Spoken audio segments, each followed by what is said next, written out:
Welcome, Drink with James, episode 169.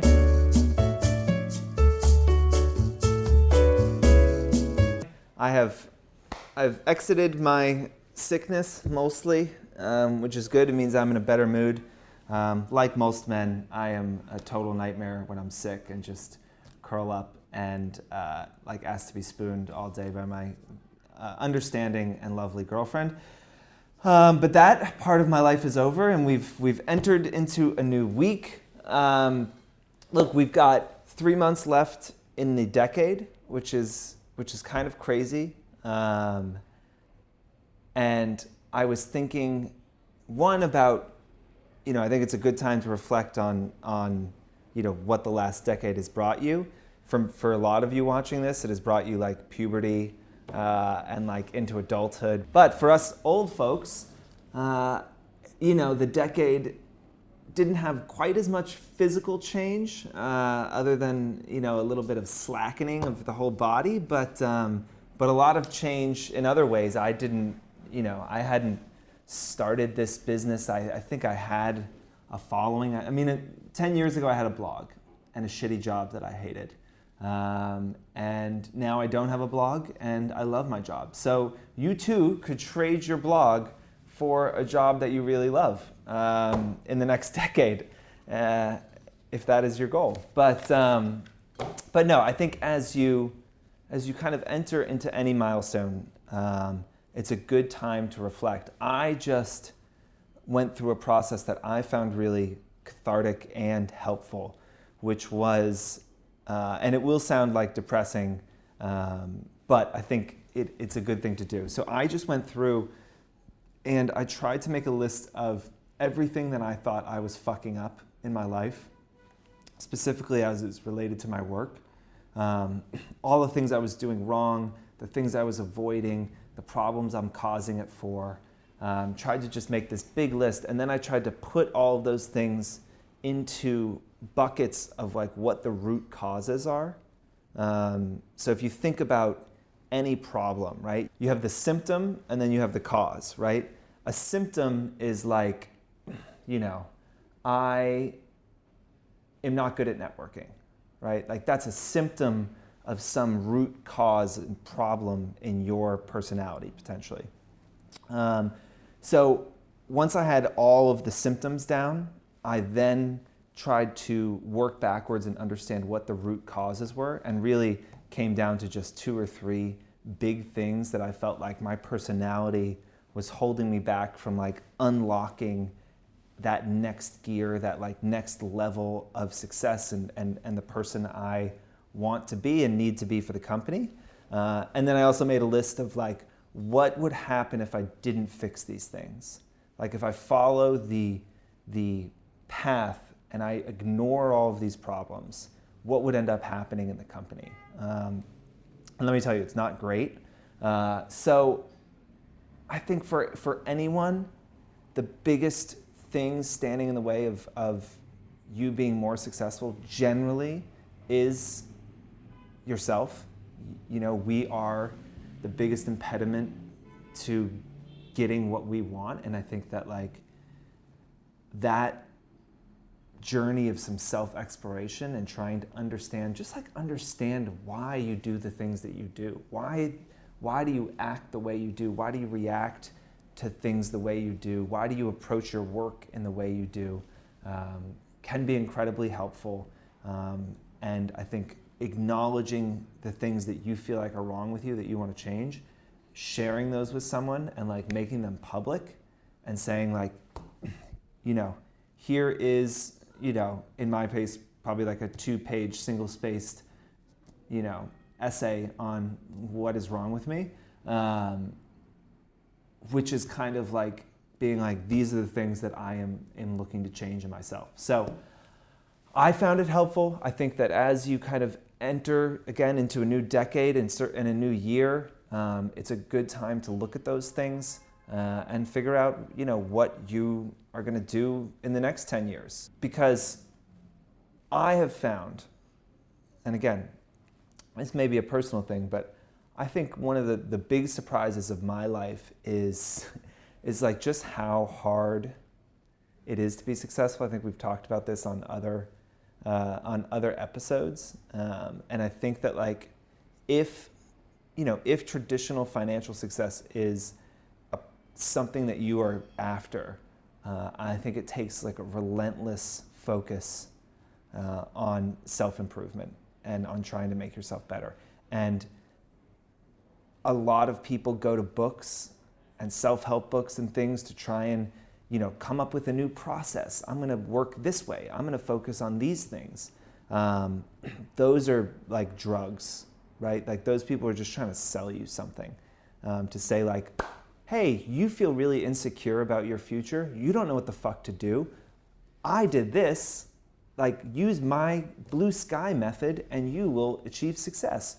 Or if you read, The Fucking Secret, you just think about it. Just be like, I want a Ferrari, and it will just happen. There are no silver bullets. There is no like cure. I think there's only the like struggle. And what I have been trying to do, and my realization recently, is that struggle is not to find a new process or to find a new framework in which to operate, but it is to understand what is wrong with me and try and fix that. So if you too are, a morose sack of shit like myself, you might enjoy this process. And feel free to drop me a note and I will, look, you share your flaws with me, I'll send you mine. How's that? That's a deal. Okay.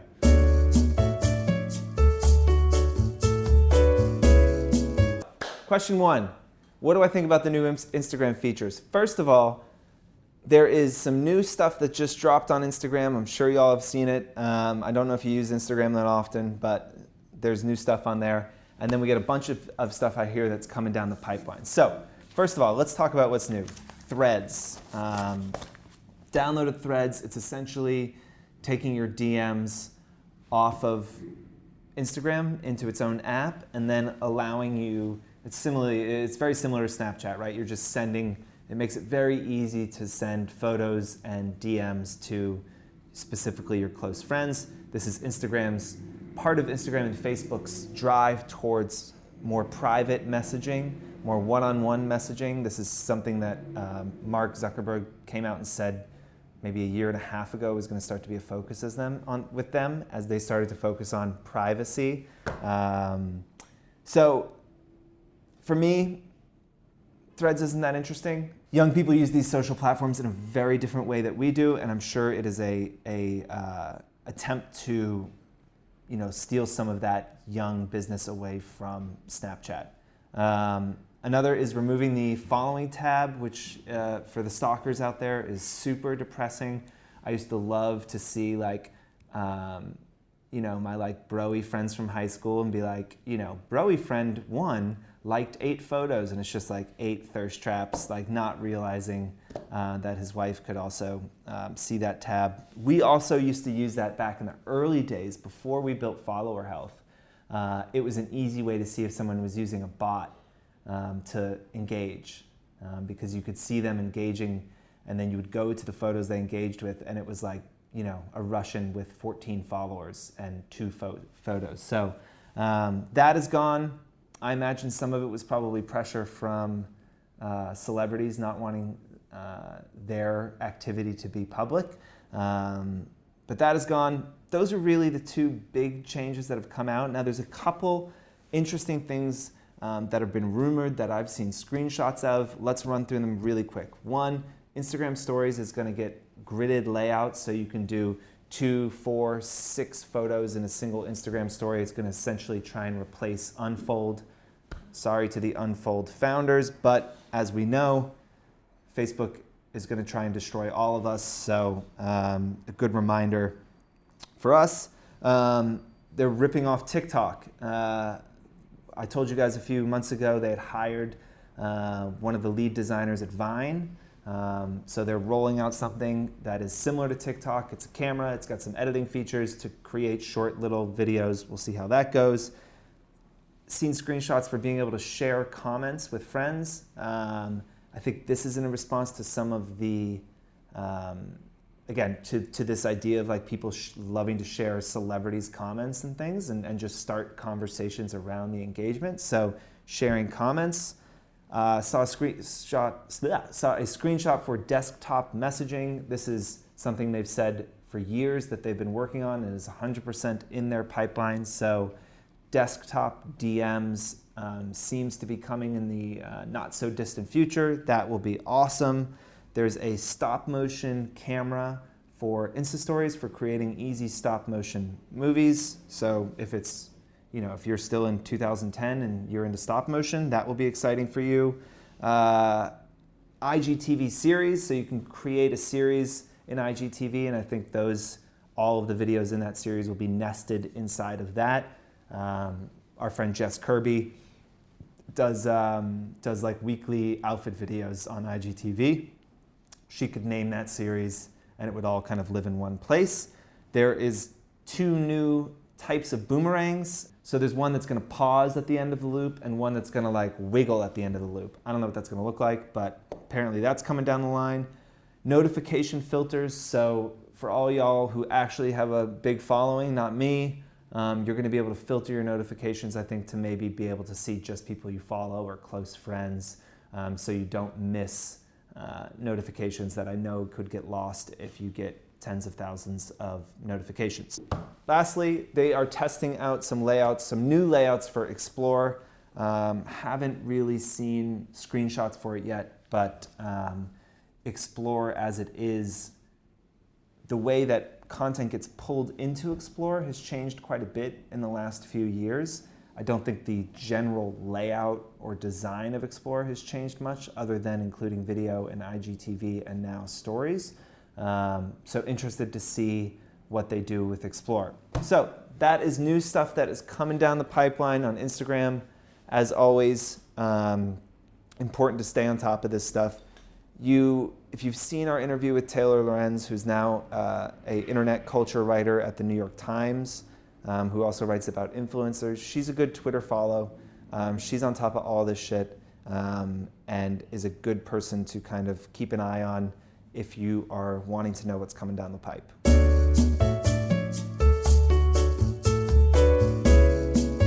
Question number 2 is, why are influencers all of a sudden launching technology companies? This on the back of Danielle Bernstein from We Were What launching Mo, which is an assistant slash productivity tool for influencers. Jenny from Margot and Me is launching a social shopping app. Look, it makes sense. One of the great things about technology is there's no sizing. You don't have to worry about skin. You know, it's not like a foundation where you worry about skin tone. You don't have to worry if someone's allergic to it. You can make money while you sleep. You don't have to ship it. There's no returns. Technology is a beautiful thing if you can get it right. And I applaud Jenny and Danielle for kind of going out and trying to do something different.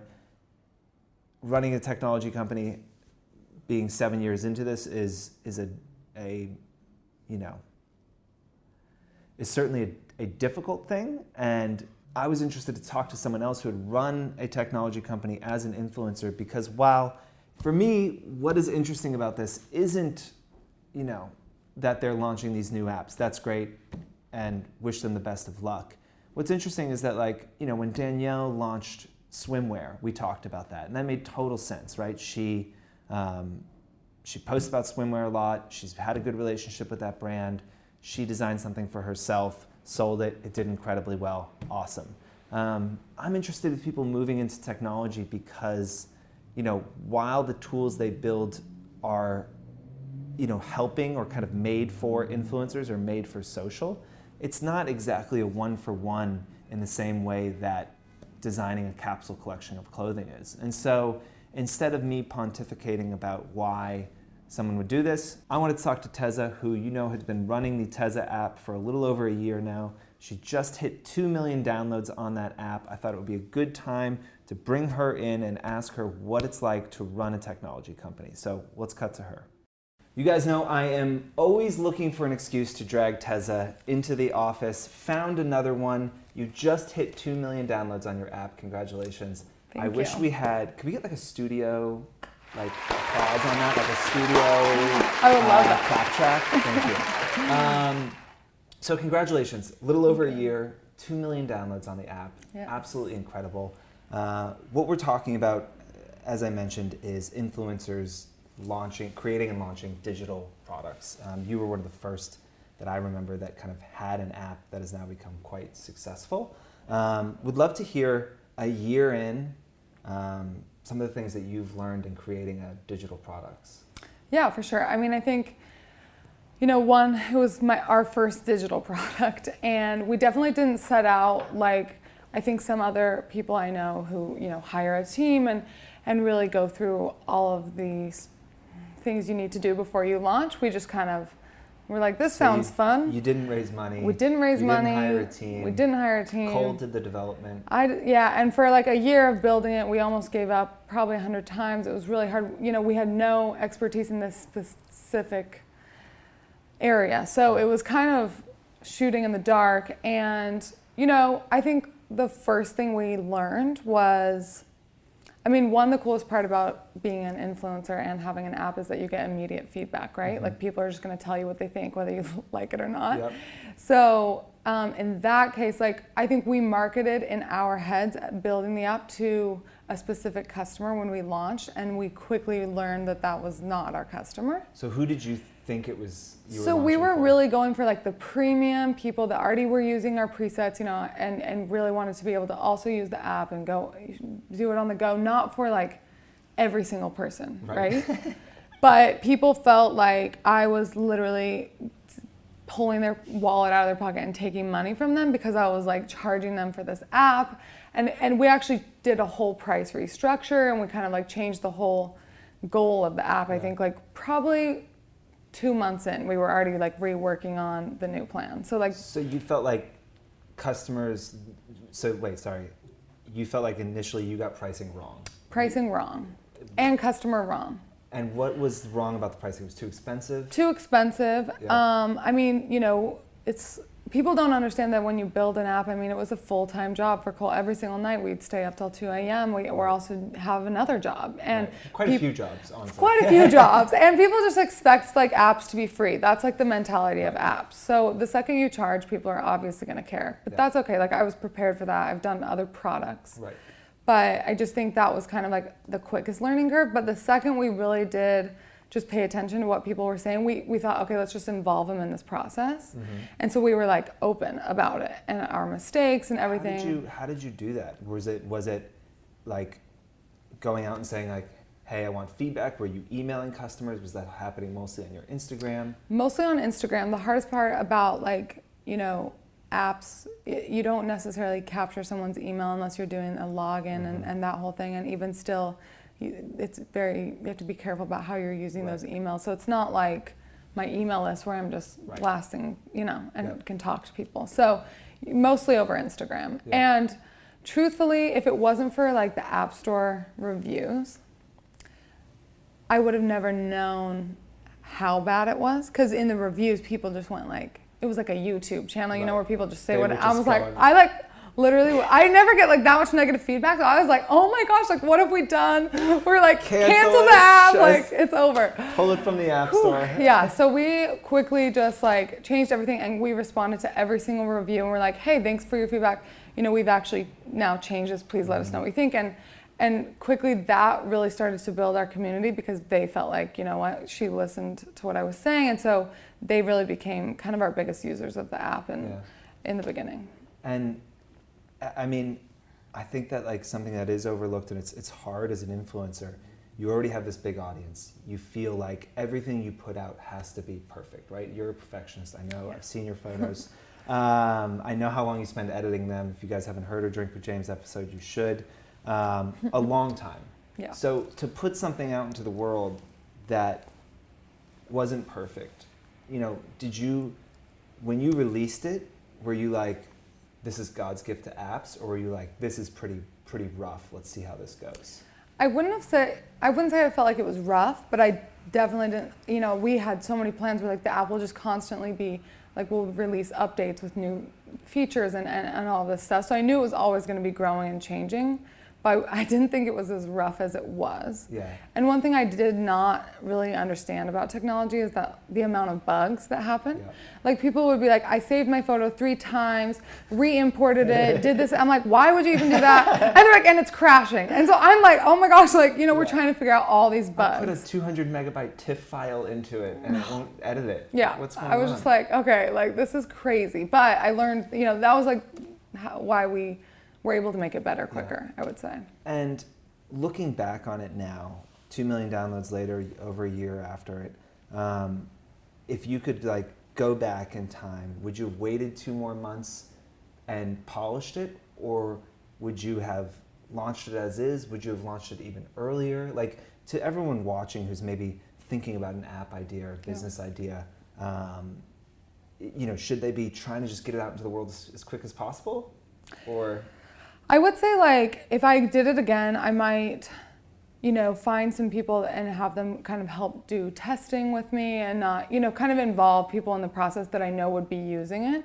I guess like really when we did it, we just thought this is a cool idea. Let's even see if we can do it. Mm-hmm. And once we did it, we were like, let's put it out there. But I would probably do more testing and kind of like talk to people, you know, see. I'm like now becoming more business minded, but I would say like I'm really good at creating stuff and that's kind of my jam. Yeah. I'm not like the best at the business side, right. or I'm getting better at it, but I think like, you know, you're gonna learn so much as you launch anyway. I think most apps, from what Cole says, Cole teaches me all the app stuff, guys, but like most things, you know, break when you know, that's just kind of the nature of tech. You have to just constantly be updating it. So I wouldn't say I would have done it sooner, yes, if I could have. But definitely now, like it's turning into, it evolved so much. It's been 1 year. It feels like it's been 5, you know? And I think it's the fun part about technology is every week, every day you can make changes. And I think that like, you know, for those of you who are not as in this world, there's something called an MVP, which is a minimum viable product. The idea is to get something as bare bones enough to test the idea, to say, is this do people care about this idea before you invest $100,000 into building this very complex thing or 6 months of your life into it?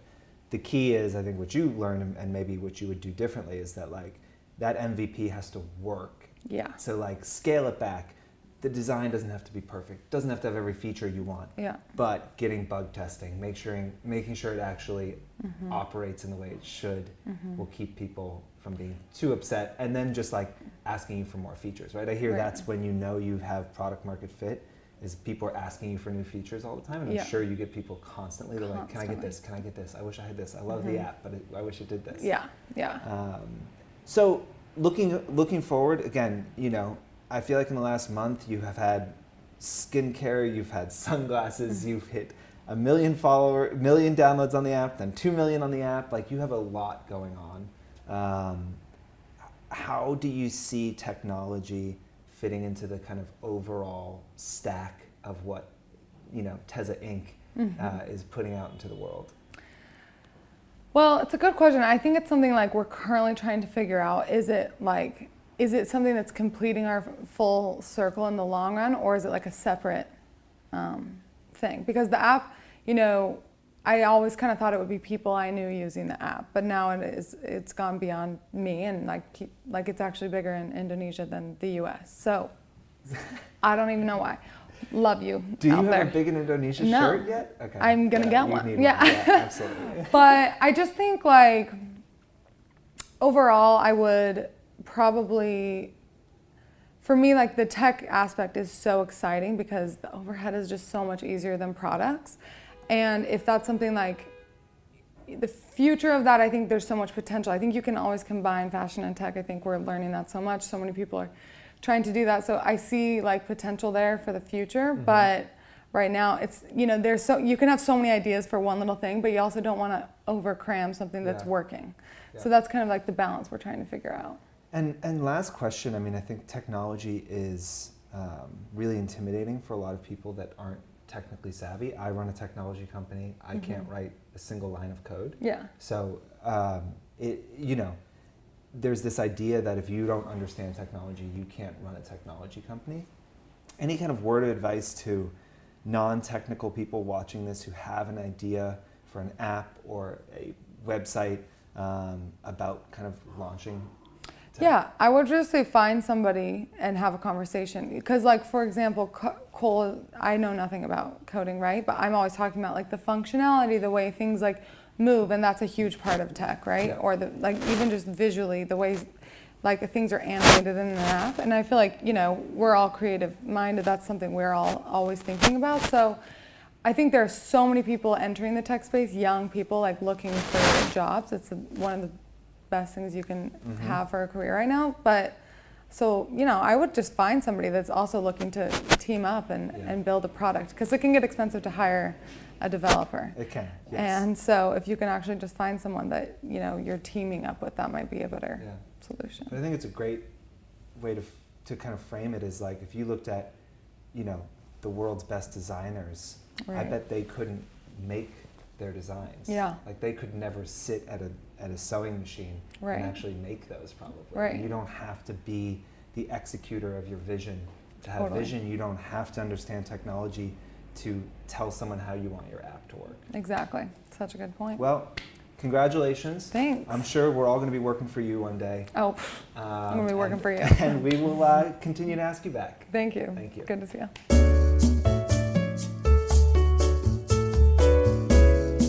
Okay, question number 3. Should brands play a role in keeping influencers relatable, real, and relevant? Short answer, yes and no. It is the brand's job to deliver a brief that gives the influencer the flexibility to inject their voice into that post, to tell their story and how that story intersects with the product, how their life has been improved by the product, how their skin has changed, how it makes them feel, whatever it is.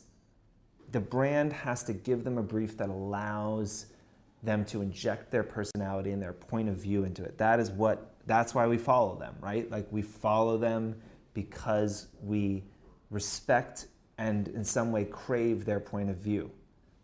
So it is 100% a brand's job to do that. A lot of the work that we do is helping our brands craft strategies that are going to be flexible enough to give the influencer the space to, spread their beautiful wings and fly around, but constrictive enough that they don't fly off the rails and talk about the product in a way that the brand doesn't want. The way I think about it a lot of times is like bumpers in a bowling alley, right? That lane is yours. You can do with it what you want. But if you start to veer off into a place that doesn't make sense for the brand, we're just gonna pop you back into the middle and make sure you're protected. And for the influencer, it's great because it gives them the chance to be creative with constraints. And the brand, it's great because they're getting great content, but they're also getting the safety. They're getting the peace of mind that they're going to get the kind of content they want, and it's going to be safe for their brand. So when a brand briefs influencers and sends them the captions and tells them exactly what they want them to post, tells them how they want the photo to look exactly, I hate that shit. I think it's terrible. I think it is stupid. I think it's just bad business. But end of the day, it's the brand's money. If they want to say, hey, meet us at Montauk Sunday at 6 p.m. and they want to start a bonfire with $150,000 and that's the way they want to promote their launch, that's their right. It's their money. It's then the responsibility of the influencer to either push back on a bad brief or walk away. Stat that was on our Instagram recently was 34% of influencers accept over half of the deals that are sent their way. That sounds about right to me. And I think that anytime an influencer turns down a deal, not because they didn't think they were getting paid enough, but because they don't think it's a good match for them, their clout for me goes up a level. respect them that much more. I'm that much more willing to push the team to work with them. And that's not to say, don't say, okay, my new strategy is I'm going to just like say no to all these 4 campaigns. But when you believe in something, and if something doesn't align with your beliefs, no matter how much money it is, you know, it's okay to just walk away. And so it is your job to stay relatable, real, and relevant. It's the brand's job to allow you to advertise for them while doing those things. But nobody's forcing you to take this money. No one's forcing you to take the deals. And if you're walking into a deal and it kind of stinks and you feel like this is not going to be good, as I've said before, if you're, at least a week or 2 out, respectfully bowing out, I think is better than doing a half-assed job. It was actually just real quick story, and then we're going to end this episode. I was on a trip once with an influencer, and they were like, they had this brand deal that they were supposed to do when they got back, but they were going to be really tired. They were like, get back in the morning from this trip, and that afternoon we're going to have to leave and go somewhere else. And they were really dreading it, and it was like 4 or 5 days out. And I was like, just email them and say like, I'm so sorry. I overestimated the amount of energy I was going to have. I don't think I can do this. I don't think I can bring the energy that I know you guys are expecting and that I expect of myself to this deal. And so I really respectfully have to bow out of it. Please let me know if I can help you find anyone else. I can make intros if there's any influencers that I'm friends with that you think would be great. Really sorry again. Let me know if you want to jump on a call.